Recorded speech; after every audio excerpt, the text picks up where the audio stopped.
bang. All the Mars and cars now, whichever get up. Light up my card with a sweet one bliss. Someone flicks me a bag by the end. Say, oh, it's another one. It's another one, yeah. It's a full strong, yeah. Oh, it's another one. It's another one, yeah.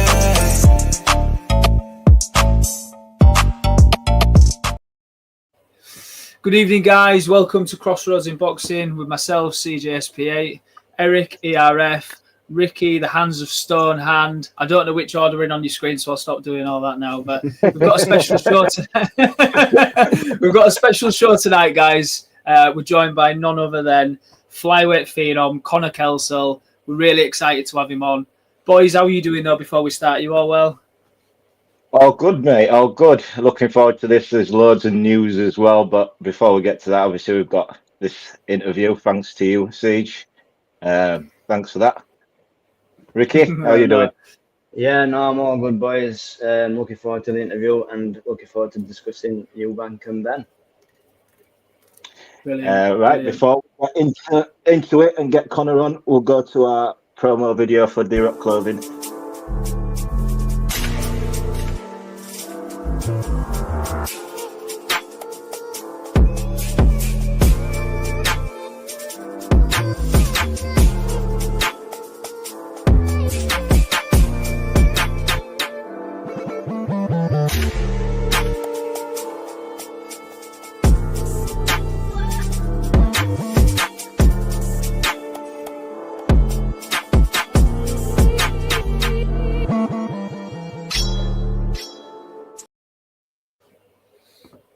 And we're back, and we are already joined by none other than King Connor Kelsall. Connor, thank you for coming on firstly, mate, and how are you? I'm all good, pal. I'm all good, thank you. Good. Brilliant to have you. I don't know why Ricky said the screen. Don't worry. For anybody watching, don't worry. There we go. I was just about to say, for anybody watching, our special guest is in that bottom corner there, really tiny. So, Connor, I'll quickly fly through. For any viewers watching tonight or in the future, multi-national amateur champion, really decorated amateur. How many amateur fights did you actually have, mate? Fucking hell, mate. I don't know, about 70, I think. Did you? Yeah, I'm not 100% sure. You know, I probably need to look into that, but about 70 I had. 70 odd. Multi-time national champion. Yeah, five times back to back. Look at that, guys. Five time. Last time I heard 5 time. Booker T. Can you dig it? English title. You've won in the pros, mate. Then you went away to Belfast. You was the underdog for that, mate, and the bookies and some of the eyes, and mate, you absolutely destroyed Quinn with your jab. What a night for the team. Luckily, me and Ricky was still part of Steffi's gym at that stage, so like really proud moment, mate, and congratulations for that. Yeah, thank you, pal. And fun fact, mate, I don't know if you know this, I've actually been in away corner against you twice. Have you? Okay, now You absolute joke. Whoa, how are we just hearing this, by the way? When you boxed Luke Fash at Magna. Yeah, I remember that one. What were the other ones? You boxed that Stephen Livewire Maguire at Magna last time. Yeah. And you made a right mess of him. And I remember him coming back to the corner. When he came back to the corner, Stephen went, I think he's tiring. And I remember looking at him and thinking, you're fucking in.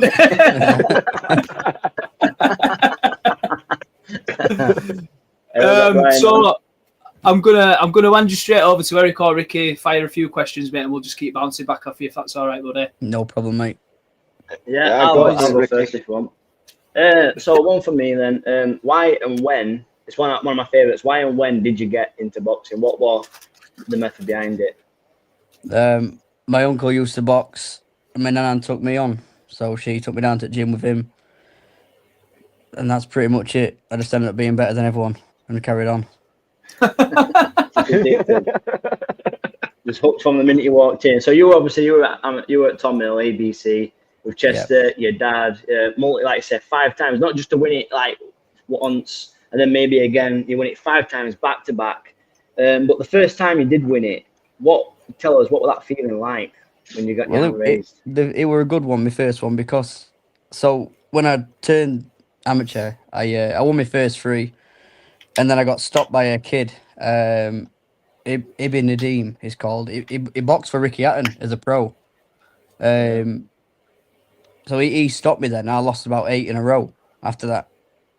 So obviously, like, crawling back, trying to find my feet again. Yeah. So my first ABA win were against him at finals. Oh, that's sweet. And that were about 4 years later. That. So he stopped me 4 years before as a kid, and then went on and beat him. So what made you go pro then? When did you decide to go pro? What was that process like? Pretty much because England boxing's corrupt. Go on then. As little as it is. I won 5 ABAs back to back, and never once got picked to box for England. That's a shambles, to be fair. Never. Best in your country, best at your age, best at your weight I did class. every tryout you can do, and every time they said you got no experience to go international.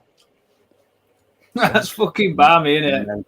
And then when it came to me being, I was the only one in 49 kilo category, and they said we're taking 49 kilo category out now. So. Okay, now. Yeah, well, what category did you end up having to fight in then?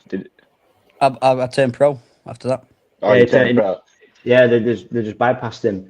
So after your first national title win, coming up against somebody that you got beat 4 years before as a child, explain that bittersweet moment, because obviously as a kid, I think I was talking to Chester. You get genetic freaks at that age at times, and obviously other ones develop as they get older and more able.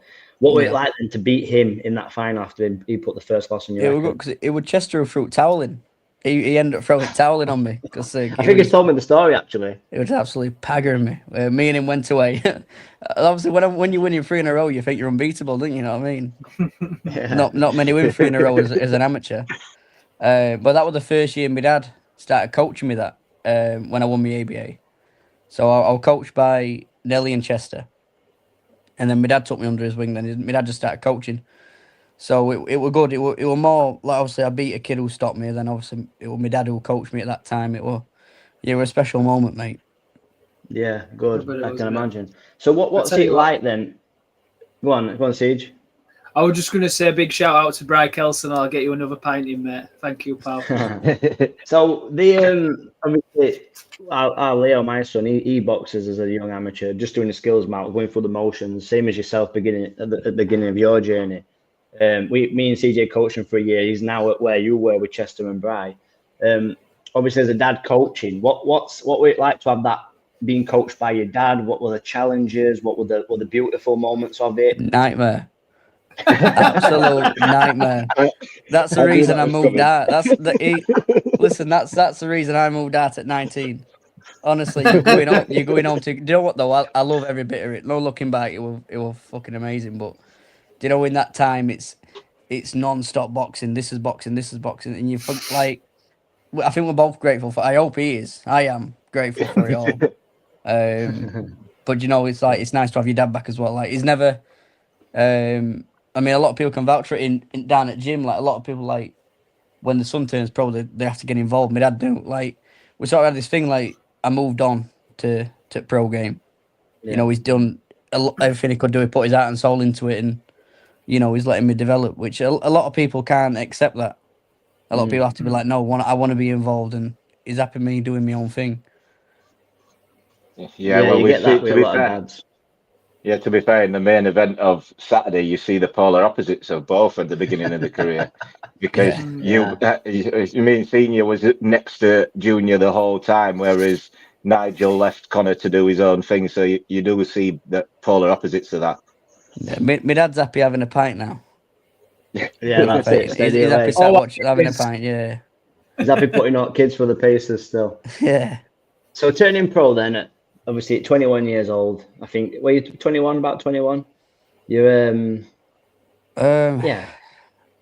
Do you know? I don't even know. I think I just turned 21. Yeah, I think so, maybe. So you turned 21 years old. What would you say would be like? Obviously, you've got your transition difference, but struggling in you got to juggle your career, your work, being a father as well during the pro games. You've got a lot of pressure. You've got to try and balance. So what's that like for people that aren't, say, all in the glitz and the glamour of the sport yet? What is that like for somebody that's working their ass off every day, trying to make that dream it's happen? sad because, like with my character, I'm not like an outspoken person. I just crack on, deal with it. It's one of them. Like, so when it comes to like ticket sales and that's always been my downfall on it. I'm not I don't throw myself out there like a lot of people do. Don't slap eggs. Yeah, so that's sort of like one of the things I would say if you're gonna, you got to put yourself out there and get that graft done with that ticket. It's one thing you try your best in it, but it's just not. Oh no! Shit. He's got his phone. He might have got a phone call or something like that. It's all right. Yeah, it normally cuts off if you get a phone call, or his phone might have gone dead. Oh, he's entered back in now. He's entered back in. Here, look. Someone kicking me out here. No. Invite you on and kick me out. What happened there? I just said, Connor. It wasn't me. It wasn't me. I did not touch anything. Connor, we've said on this it's blowing smoke up your ass time, mate, but it won't last long, so don't worry. We've said on here before, you are genuinely, I believe, like a pretty unsung British boxing star at the minute, up and coming. I believe it's a very short list of British fighters that are next to be world champion, but I do believe you are on that list, mate. I do really believe that you have that talent and potential to go on to be one of our British stars. Thank you, mate.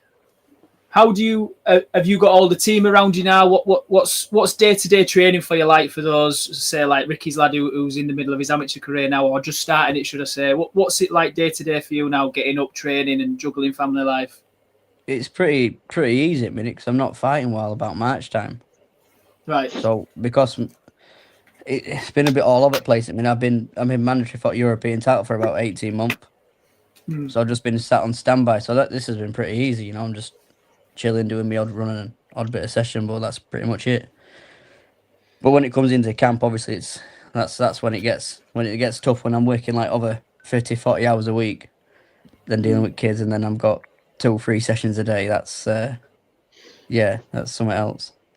What is it you do for a day job, if you don't mind asking? I'm a bar manager in one of the pubs at local village. He's got a record on you for cocktails mixed in a session. Yes. 100 cocktails, I saw. I've done more than that. I've done more. That was just that weekend, that one. But so obviously, like you say, you've boxed once this year. You're not boxing now until next year. For somebody that had such a stellar amateur career, for me, someone that's looked so promising, every time you box, you've looked great. You box really well. You've got a great style. You're entertaining to watch. You're a champ. You're a multi-champion. What's the frustrations like of like why these fights aren't happening? Is there a reason behind why you've not been as active the past? Is it this year and next year, or what's? Pretty much no one wanted to fight. That's pretty much it. So I had the after the Quinn fight, I did sign a 2-fight deal with a promotional team, and they I don't know what happened. It sort of shot us in the ass. Like they didn't go through with it. So I was sat on shelf for 6 months. I had a fight with Jay Harris at Keepmoat Stadium. I was Terry's. I don't know if I co-main event. I'd assume I was. That fought British, Commonwealth, and European titles. That fell through. Then he got extended. Then he retired. Then someone else jumped in. They didn't want it, so I got pulled off the show completely. Was that when she fought Zinnerman? Yeah, the one at Eco Power in Donny. Yeah, the one we went to. Yeah, the one that we were doing thingy on. So I run that for British, Commonwealth, and European. So have you got something nailed on for March then, Connor? Yeah, so I've got a Italian kid who's finally, well, hopefully, I signed contract over there, so hopefully he steps up and goes through with it. We'll see. What promotion is that on? GBM and won't pay us bids for that, so hopefully. Okay. That'd be great. It'd be great to see you out there. It'd be great to see you defending those belts. It'd be great to see you step back in that ring again. And Well, not I ain't got no belts now. I've not got nothing to defend. Have you not? They took them away. No, they stripped them all off me, mate. Yeah. Fucking hell. So you can't get the fights. They stripped my Commonwealth off me because no one fought. So then they put 2 mandatories together and said if they winner out of these 2 win the title, and then I can be mandatory for them to fight for the belt. I know, which makes no sense to me, but no sense at all, mate. No sense at all. Which is still vacant now because it's not even been fought for. So you're moving on to European level then now. Well, I've been mandatory for European anyway. I've been mandatory for European, so I did have the English, and then that just got took off me. I didn't even get told that one. That's the one. What's he called? Is it Hamza? He's just fought for it. Hamza Udine. But instead of Hamza Udine. But instead of me getting the fight, they just took it off me and put him for it instead. I think I've heard him call your name, Connor. Have you heard the same, or is that me? I have no idea. Yeah, I'm sure he mentioned your name. I don't know if that was on another podcast or something like that. But is there any fights, if you take titles away, obviously you're going for European, are there any fights out there that interest you for yourself? No, just anyone in front of you. Pretty much. I mean, I've just got this European. I've got to see this for. I've been manager for 18 months. So I've got to see the European for Anna at least. Yeah. Absolutely, mate. Yeah. Anyone can get it though in the future after that. This year, the plan is European. After that, is it straight for British, or you just wanted to defend it? I don't know, mate. We'll see. Get this one done first. So don't overlook the opponents. But so we'll take you back a little bit again then. So you fought Ben Norman for the British belt. So English belt. So you've got that belt there. What were it like in that moment? All your hard work, seeing all that payoff and winning that belt. See, that was good because me and Ben, we boxed each other about 3 times in amateurs. So we had an ongoing thing going on with me and him. So it was nice to settle it all together as a pro. But I won every round on it as well, so it's even better for me. Even sweeter. Yeah. And then if you want to fast forward, then after defending that belt, you won then as the underdog in an away corner this time against Conor Quinn for the Commonwealth belt. Tell me what was it like, obviously entering an arena in a hostile environment, doing your ring walk, potentially to boos, the corner work. What was that like? No, mate, they'll give me some right shit. I will get, honestly, so I'll fucking mad. Yeah, they'll give me some shit walk the ring. There won't no booing, trust me. See, the thing with that, I don't understand how I were underdog with. I get how we're in Belfast in a way, but I thought it was pretty even. A lot of people said I were a massive. Everyone was saying I were a massive underdog. I was 3-1 on bookies, and it was fucking mad. I don't understand I don't understand what he did different for me to be called the underdog on it. That's when you were going into that. I remember it. It was a right mad weekend at Steffi's. You and Jason were in Ireland. I think, did Steffi take Rihanna to Mexico? No, I think he took her to Mexico like week before or 2 weeks before. Oh, was it? Like week before. Was it? Yeah. Steffi was there with us. Oh, was he, mate? Sorry. And then we had Conan in Barnsley at Dome, I think, something like that. But it was a real busy time at the gym. Yeah. That's it, mate. Did the atmosphere affect you at all? I know you've 70 odd amateur fights and whatever, but was it daunting going away and getting like that? I was nervous before because obviously we don't know when we're going on. I think we're about gone 11 o'clock. I think it was pretty late. Yeah, we got told we're getting on at 10. So when you just sat there, like, it's my first TV show. I didn't know how it all worked.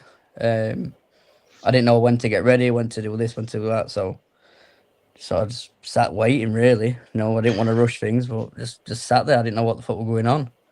But as soon as it was goal time, off I go. Do you know what I mean? As soon as the ring walk hits, we're off. So yeah, the crowd can't fight for you, can they? No, that's it, mate. That's it. So when you won, then after obviously the hostile environment that you did receive, and you won the belt, what was that like then? What was the bittersweet to that? Yeah, we're relieving because I thought they were taking it off me. To be fair, I got a draw and won at cards, so I thought they were taking it off me. Yeah, which was fucking robbery. Yeah, it was absolutely shocking. but it is what it is. I got the win, so you can't complain, I guess. So yeah, we're a relief. We're good. You know, going into away corner and winning, it's always good, isn't it? You know, I'd do that any day of the week. Your jab was phenomenal that night as well, mate. Your jab was absolutely fantastic. I didn't throw a right hand, so it had to be, didn't it? But it was phenomenal, mate, honestly. So when go on, mate. Go on, Ricky. No, go on, mate. You have loads. I was just going to say, when do you plan on starting camp, or when do you plan on just ramping it up? I know March is a long way away, but obviously Christmas and stuff. Probably January, mate. Probably get Christmas. I'm you know, if it's the date's not 100%. I'm thinking it's end of March penciled in. If it is that, then I can enjoy my Christmas this year. Do you know what I mean? Can I enjoy some good food and that? Big turkey. Yeah. So as soon as January hits, that's it. So enjoy the year while it's lasting. So who do you take your like boxing? Who do you like your style? Your favorite boxers? Who do you sort of take your style from or inspiration from, or are you just kind of? I just do myself, mate. My favorite fighter is Kelsall, but I wouldn't say I'm nothing like Kelsall. But you know, I don't know. I don't really watch them to look at the styles. I just watch it just for fun of it. I don't look into boxing too much. Yeah, I enjoy it, but I don't study it. Yeah, we're the degenerates who study it. Yeah. He does it and we study it. What we'll do. Go on, mate. I just want to know what his plans are then. So next year, obviously, you've got European opportunities. You've got the Italian fight. What's after that fight? You've got that over the line, or whatever happens. What would you like to see happen next year for yourself? Obviously, more activity. What would you like to see by the end of next year? I just win the European, mate. I've got no plans. Yeah. No, you just want to just take it one step at a time. Yeah, pretty much. Yeah. You know, I've had too much heartbreak to look in front. Yeah. That's fair enough, mate. Yeah, I've had that many promised titles and money and contracts and all sorts in last year. So I stopped looking in front now. That's the thing. They only ever see like the fans like us as well. All we ever see on the TV is the people that are getting it, the people that are getting all the success and all the thing. And then you've got the hard workers, undefeated pros like yourself, champions that lost the belts from not even losing the belt, sort of still trying to make your dream happen. And it is sad to see because, like we say, you're an unsung hero, you're a local talent, you're a star for us anyway.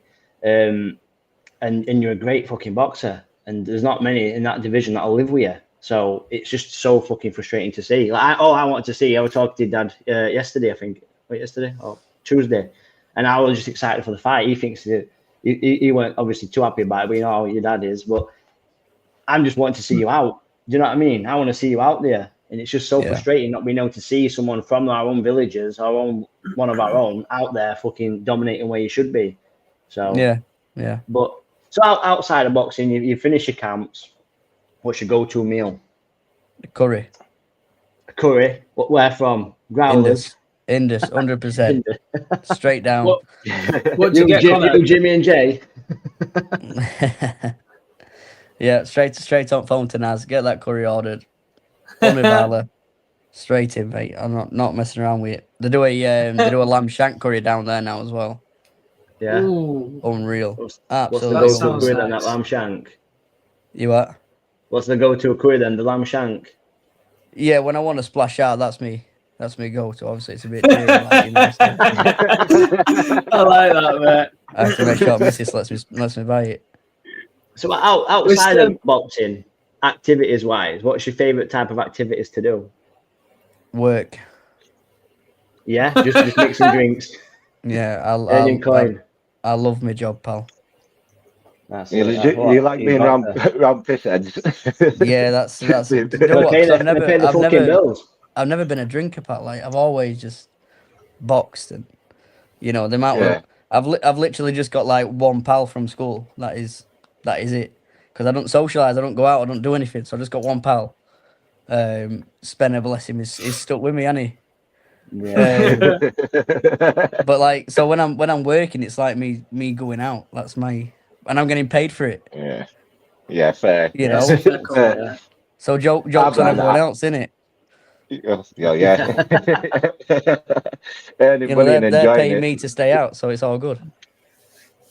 Have we got some comments as to go through while we've got Connor on? Yeah. Obviously, your dad said that you had 74 amateur fights. Dan, how you doing, Dan? All right. Lidster, the Yorkshire boys. Yeah, it's just saying hello. Serge is back Hello, here. Serge. Yeah, Sorry. Go on, Serge. So if you're happy to stay on with us, mate, if you're happy to stay on for the rest of the show, it's completely up to you. Like, we were just going to pick up on some topics that have happened either through day or through week. Do you know what I mean? So get your opinion on them if you're up with that. Yeah, no problem, Paul. Do you want to start with the fucking hell? He switched it again. I'm all over the shop. I've switched it now. He's not getting interviewed anymore. There's no point. Going back in corner again. Fucking hell. Is that how we treat our guests? Should we? Team now. I know you're going to be very vocal about this. So could you just bite your tongue for 2 seconds? Yeah, Connor. What's your thoughts on Jake Paul possibly fighting Anthony Joshua? I'd watch it. Would you pay for it? I won't pay for it. No, I'd get it on PlayStation. You know. Listen, if it's Lamb Shank Curry or AJ, fucking Curry's getting it. Yeah, look, I don't know. It's one of them, innit? It's a joke, but you know, you can't tell me that you won't want to watch it. Oh, yeah, so if that happened and you never knew what happened in that fight, you'd happily sit not knowing what happened. You want to know what happened, wouldn't you? 100%. I hate the fight, but I'm going to watch it. I can't stand the fight. I just think AJ shouldn't be going that route. He's already done it once with Ngannou, so I just feel like it's like what if AJ gets chinned? You know, don't say what if. You don't know, do you? He's not gonna. He couldn't get chinned by Ngannou. Jake Paul. Jake Paul could beat Tommy Fury. Depends how much money he's paying, though, doesn't it? Yeah. But that's a different conversation, though. That is a different conversation because if AJ somehow gets chinned by someone who couldn't knock out a 60-year-old Mike Tyson, I'll find it funny. I'm still sour about that. I ain't watched one Jake Paul fight, and I'm not bullshitting. I did watch the Logan Paul Mayweather fight years ago, and that was the last Misfits fight I ever watched. But I was gonna watch the Mike Tyson Jake Paul one, and I couldn't bring myself to do it, especially knowing he lost as well. I kind of knew he was gonna lose, but I just couldn't do it. I can't do it. Just branching off from that, Connor, quickly. Obviously, I know we've just discussed how much like shit you've had out, you've been let down and fucking promised this and then letting down. But if someone like Misfits or a promotional team were to offer you a YouTuber or something like that for mega money, would you consider it? No. I can't deal with that life, mate. It's like you gotta like to sell the fight. You can't just sit there and be a boxer. You've got to be in that category with them as well, aren't you? You gotta sell the fight with it. I ain't selling a fight against a YouTuber. Get your dad on. Get your dad on, Mike. My dad would do it. My dad and John Fury. That would be a battling it off. I fucking can't stand the idea of that fight. Oh yeah, I don't like the fight. AJ's it's not gonna go 2 rounds, that fight. It ain't gonna go 2 rounds. I don't believe Jake Paul has the capacity to knock AJ out. He doesn't hit hard enough at a professional level, I don't believe, for him to knock him out. But there was saying that I heard that he was supposed to be fighting Cassius Chaney, apparently, which nobody knows. So it's risk reward, really. He's going to get a bunch of money to fight Jake Paul, who he's going to knock out, and he'd have probably got a fraction of that to fight Cassius Chaney, who no one knows, and he was going to get shit for it anyway, because no matter who AJ fights, unless it's someone big, he's going to get shit for it. Yeah, but Cassius Chaney is an actual boxer, though, whereas Jake Paul is just... Don't get me wrong, I know Jake Paul has done more in the sport than what I have, to a degree, do you know what I mean? So But he's not fighting, like say, 60-year-old Mike Tyson. But then before then, you've got Nate Diaz, you've got like the likes of Anderson Silva, these Tommy Fury, these YouTubers and these former mixed martial artists, Mike Perry. He's not fought anybody on that level. And I'm pissed off. I'm not pissed off at Jake Paul, right? Because he can fucking do what he wants. But the fact I'm more angry at like AJ, sort of, because he's got so much more to offer the sport still. If he wants to go down that route, he's cashing in, and I just feel like he's selling his soul a bit. He don't need the paydays. He don't need to do this, and it's just a bit of a fucking nightmare. Leave Jake Paul for Carl Froch. I'd cash in. I'd cash in.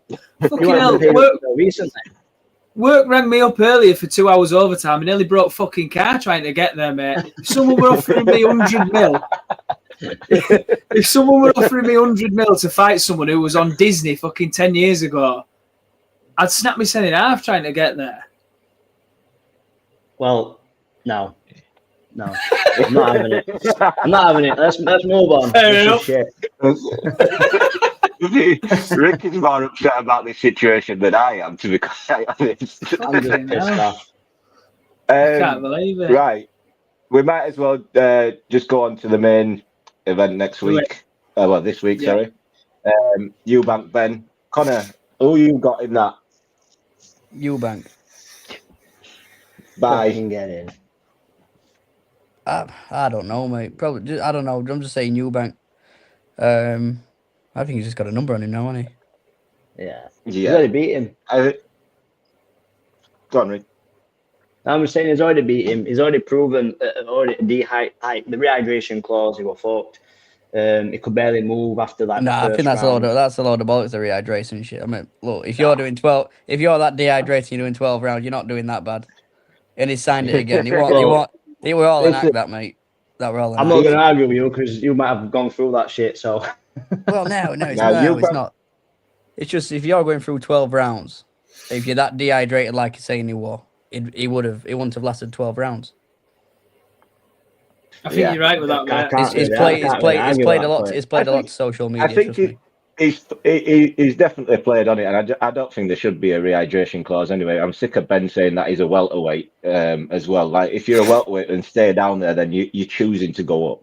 As much as Chris is choosing to fight you, you're choosing to go up. You're acting like someone's forcing you to stay at 160. But I don't think he can beat Chris. Like he said, I think he's got his number. I think his best chance of winning that fight was the first fight where he came with the aggression, intensity and stuff like that. Now he's saying he's going to box. And for me, if he's going to box, he'll get stopped. He'll get stopped if he tries to box Chris. Can't really see him out boxing Eubank. No. It'd be too big, too powerful. Like I say anyway, I think he'll stick to the boxing and then stop him late for me. Go on, Siege. Do you know, I don't think Conor boxed that bad, to be fair. He impressed me. I definitely underestimated him for the fight. He looked more dangerous earlier on. I think the size took its toll later on in fight. Eubank's made changes, and I think that's the main thing for me. He's gone to Bormac.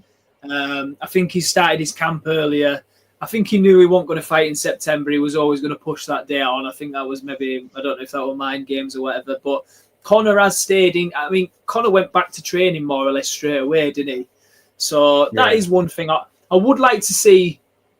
I would like to see a bit of a shift in it. I think Eubank's going to win. I want Eubank to win, but I won't mind seeing him put it on Eubank, maybe a bit of a wobbling legs again, or do you know what I'm saying? It'd be nice to see a real barnstormer for a second. Yeah, we all love the drama, don't we? We all love the drama, so I'd like to see a bit of that. I just want to see Eubank knock him out, to be honest with you. I'll be honest. I just want to see Eubank knock him out.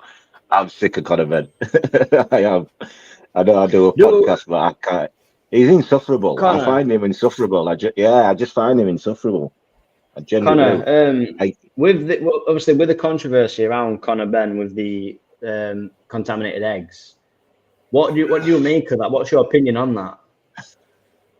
I think he did it, mate. You think he's up steroids? Yeah. Drug cheat. Yeah. Well, listen, it is what it is. Like, I know they ain't going in my system. Exactly. I don't get how people. You can see the difference anyway. When you look back in hindsight, you can look back and see the difference on when he changed, because he was struggling, getting dropped by. Let's be honest, somebody who's probably not even British level. Is that Phenom?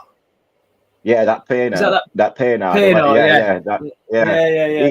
He was getting dropped a few times and winning a decision. I don't know how he won that fight.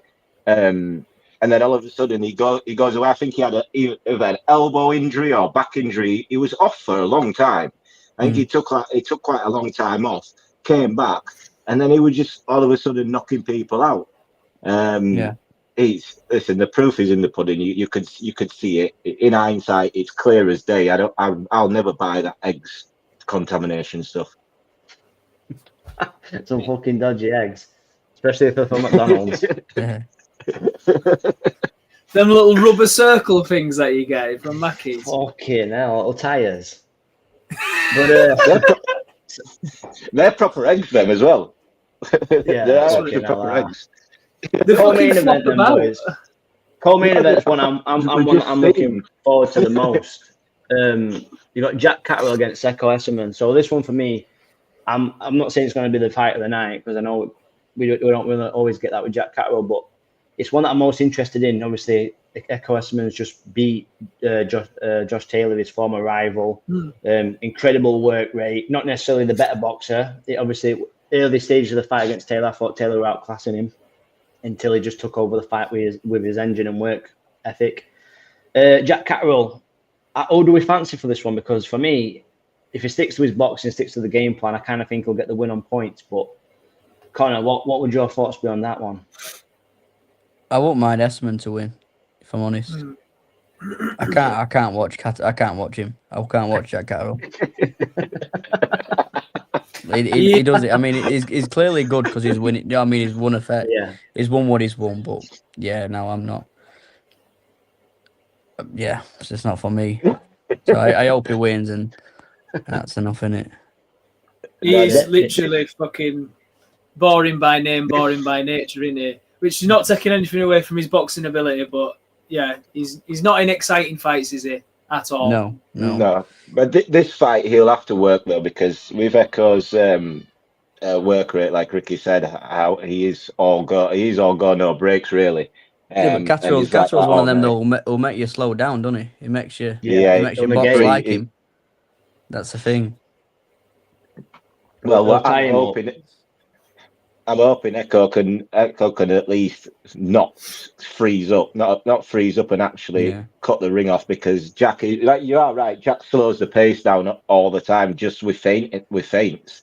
He barely throws anything. It's feints after feints after feints.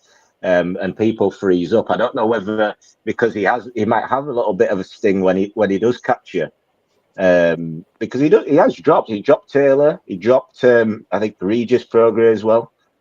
So he must have something that people aren't just walking in on him. Yeah. See, what are your thoughts, mate? Catterall's not been at his best of late, I don't think. But obviously, Esserman coming up into the fight, he's on a better roll than he. I think, like Connor said, it wouldn't surprise me at all if Esserman does a job on him. It really wouldn't. But Jack, on his day, again, he takes the fight his way. He slows the pace down. He walks you onto what he wants to throw. He's obviously got a great team around him. I'm going to go with Esserman for this one, I think. On my fucking bet builder. I'm going to give that a go. On your little pink slip. On my little fucking hacker. Get it up. Adam if he punches... One second. If he punches with like Barboza did, Barboza was just quicker and he punched with Catterall. He didn't let Catterall just thing about it.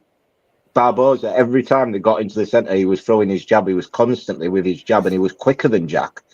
Jack was second guessing himself. So if Echo can get in there and be first, he'll make Jack second guess himself. Yeah, go on, Ricky. Adam Azim versus Kurt Scobie. It's Adam Azim, who is not been as active recently as he since joining Boxer, not being out as much. Kurt Kurt Scobie, I'm not going to lie, I don't actually know too much about him, if I'm honest. So I went with Adam just on the basis I've seen Adam Azim box and watched him and know of his, like his style, like his play. He's got power, he's got speed. Connor, I don't know if you know much about Kurt Scobie, but what would your thoughts be on that fight? I don't know much about Adam Azim, if I'm honest. Don't you? I don't think anybody does. No, I know. Only time I heard his name was when he pulled out the Donald Smith fight. Is that him? Yep. Yeah, that's him. Yeah, Yeah, that's it. Do you know what? That's all I've ever heard about him. Yeah. He's not been that There's busy, not much has he, more, either? mate, to be fair. No, that's Put it this way. This fight, Adam Azim's the favourite. This is probably going to be an upset. I've seen that Kurt Scobie fight, and I've seen him. He was at the Sparring Wars, what Turkey did in New York, whatever it was. And he's good. He's very good. He's quick. He punches.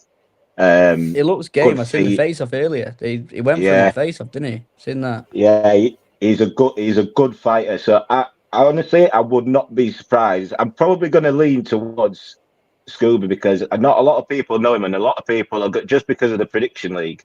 A lot of people are going to pick Adam Azim. I think it can be an upset. I think he can get beat this fight.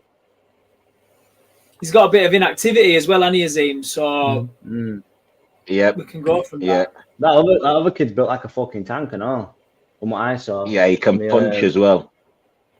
So it'll be an interesting fight anyway to see what he can bring back to the table, and if can prove that he's still on the level that he's aspired to be. Sam Gilly versus Ishmael Davis, the Ishmael Black Panther. notoriously known for stepping in on short notice. Have you got this one? Siege, go on, mate. I'd never want to go against Ishmael, to be fair. He's a lovely lad, met him a lot of times. He's got a good story, obviously. His background, been in a bit of bother. He's using that now, bringing himself forward. Whenever he's stepped in, he's always done fucking brilliant, hasn't he? He's always done absolutely brilliant. So He got robbed last time. he did get robbed, mate. He did get robbed. I fancy him for it. He's up for it. Obviously, in his socials, you're never going to say you're not. You're never going to sit there and say having a shit camp. Don't put your money on me, lads. But yeah, I do feel like maybe this is his time to shine with it. You know what I mean? Not just that the crowd like him and fucking he's won people over, but actually gets the performance that he deserves, and that pushes him on. Yeah, so I fancy Davis for this one, lads. Connor? Yeah, I'd probably say I don't know the other one, but I know I have watched Ismail when he has stepped in. You got to be impressed by him, really, haven't you? Yeah, Got to be there. I don't think you can not. I don't think I've watched him have a fight when he's not stepped in on short notice. If I'm honest, No. you just see his name pop up on Fight Week. Yeah, doesn't it does. 2 weeks later. 2 weeks Yeah, after so, he just fought. Yeah, no, I don't know the other one, but I've got to. If I were to put it, I won't write him off. For any amateurs watching, Connor, if there is any amateurs watching, if anyone's watching, might just be fucking us for, you never know, do you? But if any amateurs watching, how important is it to stay fit and, stay by the phone in case it goes, in case you get that call asking for a fight? Oh, 100%. I mean, I don't know how amateur boxing is now, but we used to get phone calls the day before. Yeah. I remember one of them, we got a phone call the week before to go down to London. We got paid for it. They paid me £200 to go down as an amateur. So we were against the Albanian champion. So we didn't know who we were. We just said, fuck it, let's do it. Gone down. Lee Nelson, the comedian, he were on interval doing a comedy show. This big Grand Central hotel. We're like, fucking hell, me and my father's gone down. Oh, this is mad, this. Got us £200, turned up, boxed. He ended up breaking my nose. He ended up headbutting me at third round. I thought I pulled it off, but they gave it him. Gone on way home. I'm fucking watching videos. He's knocking every fucker out over in Albania. But yeah, regardless, you just stay ready, and then you get phone calls like that. I mean, I made £200 that day. That's it. That's it, man. Yeah, stay ready. You get to make money. Yeah. No. Well, Sam Gilly, I think he's the one that's also, he's only just come off a draw with that Gideon Oniana, who's normally like a bit of a roadman, but he's pretty good. You know, CJ, he's got the fitness. He just needs a bit of polishing. He'd actually be it'd actually be really good. But yeah, I like Ishmael Davis for this fight. I'm a big Ishmael Davis fan, and I think he'll get the job done. Like you say, he's always in a last minute fight. I think the last fight where he did get robbed, they did have. Is that Ricky breaking up? And he should have won. I think, Eric. No, me. Go on, carry on. Yeah, but yeah, no. Ishmael Davis, I thought he deserved to win the last fight. He had a full camp, and yeah, I'll pick him for this one. But the next one is the last one that I want to discuss. Is just Richard Riakporhe against Tommy Welch. Tommy Welch unbeaten. Riakporhe still chasing that O'Coley dream in the heavyweight division. Go on, Eric. Give us your thoughts on that one, mate. I honestly have no idea how this fight's going to go. I honestly have no idea because Richard Riakporhe, outside of being able to punch, I don't really rate him that highly. I really don't. And moving up to heavyweight, I honestly don't know. This fight, I have no idea. Riakporhe could get sparked. I just don't know on either of these guys. Yeah, CJ. I'm really excited for this one. This is fight at night for me. Big hitters out there. Do you know what I mean? Tommy Wells, like you say, undefeated. He's dropped some good punches in his career so far. Riakporhe has that power. Obviously, has a good win. Israel's champion, Conor, not Albania. He's always there to fucking correct you. Must have been that headbutt then. That's done me in, hasn't it? On this week with geography with IBH North, Conor tells us the map of the world. No, do you know what it is? I think you're Israel champion, but he's from Albania. I think that's what it is. Right. I think you're just trying to fucking make yourself look right now. No, I swear. Brian, let's get the facts. I'm box wrecking. I'm box wrecking. He's box wrecking. I'm box wrecking it. He's a pro now as well. While he's box wrecking and trying to fob us off here, I think Riakporhe's going to get the win. I do think it's the experience more side of it. He's been in some very tough fights, but I think I said this to Eric on Tuesday after training. I feel like Tommy is going to show something a little bit different. So as in Tommy's going to put it on him. There might be a bit of a shaky stage for Riakporhe. But I'm definitely going with Richard for this one. Yeah, I'm going down the same direction, mate. I like Riakporhe. I wish he'd get that O'Coley fight and get it over the line. It's a good domestic fight for us all to see. Tommy Welch, I don't know too much about him. Like I said, I know Riakporhe's got the power. I know he has got a bit that I know Eric's not too keen on him, but I quite like him. He's entertaining. And I want to see that Coley fight. I don't think that fight them two at heavyweight. He's on you again, Conor. Yeah, he's on you again. Yeah, he's got me, hasn't he? No, it was a proper fuck up. Did a 2-minute first round, not a 3, but I think Conor was winning that fight. Where was he from, Conor? He's from Israel. You know what though? It were like so. I don't. In amateurs, they used to do a World Series boxing. It was called. Mm-hmm. Yeah, 5 rounds, no vests, and all that. With line arts and things like that. Yeah. Well, he was ranked 6th in the world when I boxed him. Fucking hell! On a week's notice. And it wasn't even my weight. I had to go up weight for it. Bloody hellfire! But it's 200 Some quid. Stories there. So what? 200 quid. What would you say? What would you say has been your best moment in boxing for all your amateur careers, all your pro career so far? What has been your best moment? The best moment? Yeah. The ones to tell the grandkids. Probably my second ABAs I won. No, it wasn't an ABA with like an English title what I won. That one best one. So like the year so Bidaz has been coaching me for a year. Or it 2. Might have been it were a year. So I lost in the ABA semis against Conor Butler. He was a year older than us, so I was like, you can have like 2 years in ABAs, can't you? Yeah. So he was like the higher year, but went into full ABAs anyway. So he beat me. He beat me fair and square, to be fair. And then they picked him for World Championships after that. And then there were an English title for the might have been for Commonwealth. Yeah, I think they were. So he lost in World Games, and then they did a Commonwealth tryouts. But what it were winner of the English belt goes for Commonwealth Games. That were the tryouts basically. And I went over to Liverpool. That's where he's from. He's from Liverpool. Went over and beat him in his backyard for that. That's probably I think that's mine and my dad's highlight for that one. So that's another one we shouldn't have won. But that was like the first. That was like the first one we really shouldn't have won. But they picked him anyway, so it's regardless. I never went for Commonwealth. Yeah. I didn't go to Commonwealth Games, but I won English belt. So I tell you what, Connor, if you got a bit of time there, just do a bit of name dropping for us. Just tell us some of the people you've boxed or some people you've sparred for a long time. We love hearing stuff like this. Well, I box Opie Price, you know. Have you? Fucking hell, he's he's tall. He's massive. You're gonna say he must have been fucking boxing up, was there? Nah, mate, I boxed him. I boxed him twice. First time I boxed him, I ended up getting rushed into hospital for my appendix day after. So I'm saying I must have been ill.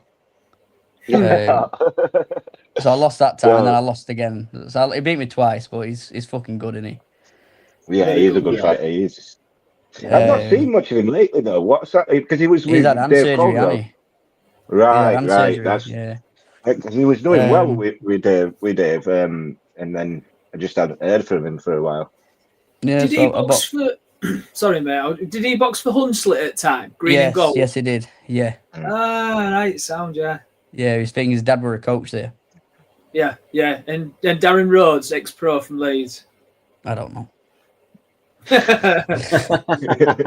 Your dad here saying, go back to the island fight, made us fly over there week before, trying it on then, the waiting. When you went over wanting to weigh in earlier, you'll have to decipher that. Oh yeah, the made us fly to Ireland and back in the day during camp. I had to do a press conference.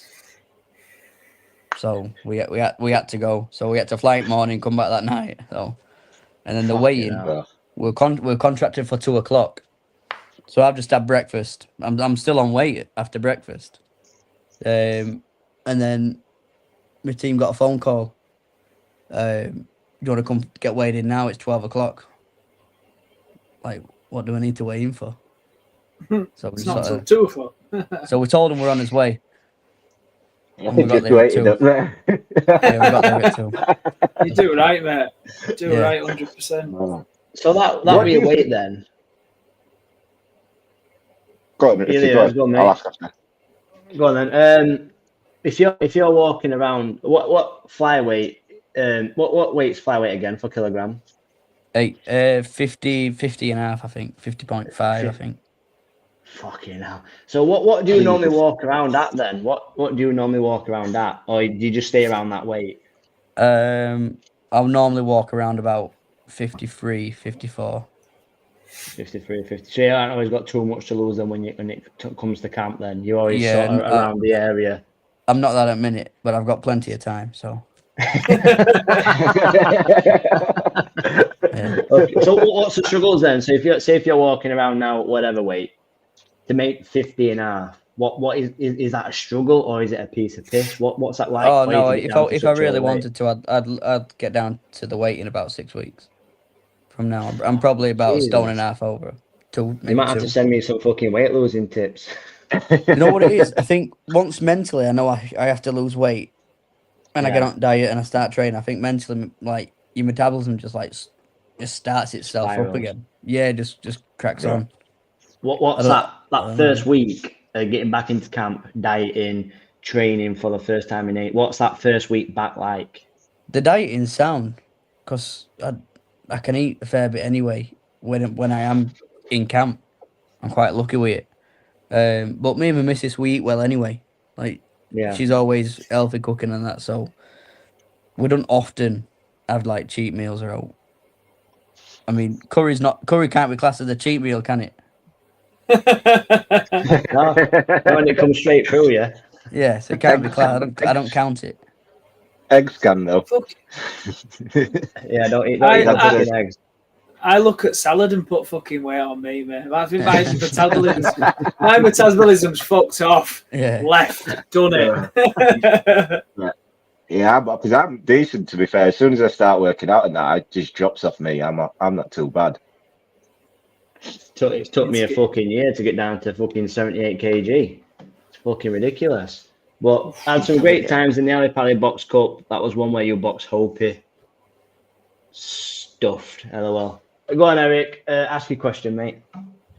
No, what do you think of the the other flyweight, like how the promotion for it and how the lower weights? Well, I can't get me right. What do you think about the promotion for the lower weights for yourself? Because I remember Sonny came out maybe last week or something saying that just boxing, they just don't care about the lower weights for some reason because he got asked to come back. Do you know what? I think I don't know. It's like from my experience. I think just people aren't. I don't know. I just think people aren't bothered anyway. If I'm honest, unless you're a boxing fan and you'll love it, or you're like a really popular person. I just think people aren't bothered about lower weights. But it is what it is. You know, part and parcel of the sport. It is right though. I mean, how often is it you see a flyweight main event? Yeah. I just thought like, because obviously you was the Commonwealth champion, and we're not really hearing too much the promotion and everything. I feel like we should be hearing a lot more because you have people, even Amzuddin with what he's just won your old belt, and there's a lot being screamed about him at the moment. It feels like there's a massive push behind him at the moment, in the British scene. Probably because he got a few Instagram likes on that post or something. I don't know. That's what I'm going to say. But you said it early, Connor. He likes to talk, do you know, Hamza? Do you know what I mean? He's all over giving it. I get that. So for me, like you mentioned earlier, like fights falling through, you're not getting the fights. What's one fight then that you had that could have happened, that didn't happen, that you just wish would have fucking happened? What's that one fight you just wish that you could have made? I had a world title shot in September, and it got snatched out of my fucking hands. Yeah. No way. Can you tell us any more about it, or is that? Well, yeah. You just stopped there. Again, well, I thought you were buffering. No, I don't actually know fully what happened. The fight were done. To what I know, the fight were done. And then the so-called promotion team, and they had to leave broadcasters and went to a different broadcaster, and contracts went all over fucking shop. And my fight, just no one knew what the fuck were going on. Jesus Christ. He just went ghost. Champion. He just went ghost mode on every fucker. Where was it supposed to be? Where was it supposed to be at? Sheffield. Oh, you're joking. Fucking hell. The thing is, I can see Connor smiling because I'm trying to work out whose show it was and who the champion was. Sheffield. It wasn't a Matchroom or a Frank Warren show. Anyway, I was about to say it can only be one show. I was literally just about to say it can only be one promotional thing. Well, you're not the first, and I'm sure you won't be the last that's got issues with that promotional team who won't be named right now. Is there another? Go on, Siege. No, I was just going to say again, thank you for coming on, mate. They thought I was full of shit. I was saying I knew Connor Kelsall. No, thank you, mate. First time I met CJ was my brother boxed at Dome. Oh, Macaulay. Yeah. He boxed at Dome, and he had CJ tapping me on the shoulder, and he goes, "Is that who's that?" I went, "It's my brother." There we go, mate. No, that's a Magna. This was years ago. That's Magna. Yeah. This was years ago, and you're tapping me on the shoulder. I'm like, "What's up?" He's like, who's that? I went, "It's my brother." He went, "Kelsall." I went, "Yeah." He goes, "Are you Connor?" I went, "Yeah." He goes, "Oh, mate." He goes, "I'm CJ. I've got you on Facebook."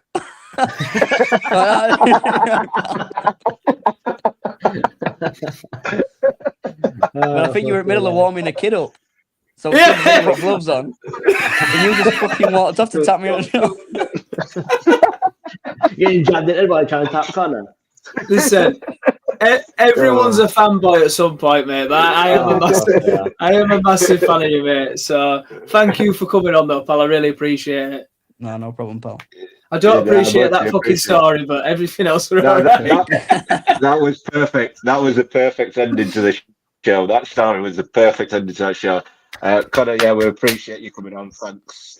Ricky, any last words before we get out of here?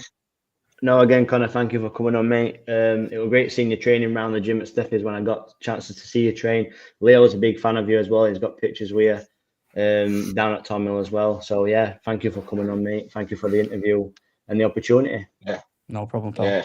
Good luck in March. Hopefully that fight goes through and you get that European title. We'll get credentials on it if it goes through. Yeah, definitely. We'll get backstage. Never mind the credentials. I want ringside seats now. Never mind the credentials. CJ's got my Facebook, so it's all right. I'll be tapping him on the shoulder, but saying, I'm fucking VIP, mate. So. Right, boys, let's get out of here. Connor, cheers. CJ, Ricky, peace. It's another bang. All the Muslim cars now, whichever get up. Light up my card with a sweet one blaze. Someone flicks me a back by the end. Say, oh, it's another one. It's another one, yeah. It's a full strong, yeah. Oh, it's another one. It's another one, yeah.